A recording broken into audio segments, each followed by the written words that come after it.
জানো কি মা লক্ষ্মী কিভাবে প্রথম পৃথিবীতে আবির্ভূত হয়েছিলেন? একসময় দেবতা আর অসুরদের মধ্যে শুরু হলো ভয়ঙ্কর যুদ্ধ।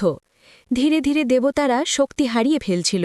তখন সবাই গেলেন ভগবান বিষ্ণুর কাছে। তিনি বললেন, সমুদ্র মন্থন করো, তবেই অমৃত ও ঐশ্বর্য ফিরে পাবে। শুরু হলো সমুদ্র মন্থন। মন্দার পর্বত হল দণ্ড, আর বাসুকী নাগ হল রশি। এক এক করে বের হতে লাগল বহু অলৌকিক রত্ন। আর তারপর উদ্ভাসিত হলেন এক অপূর্ব সুন্দরী দেবী। তিনি হলেন মা লক্ষ্মী। তার আগমনে চারদিকে ছড়িয়ে পড়ল ঐশ্বর্য, শান্তি আর সৌভাগ্য। সব দেবতা তাকিয়ে রইলেন বিস্ময়ে, কিন্তু মা লক্ষ্মী বেছে নিলেন ভগবান বিষ্ণুকেই। তাই বলা হয়, যেখানে ভগবান বিষ্ণুর ভক্তি আছে সেখানেই মা লক্ষ্মীর কৃপা থাকে।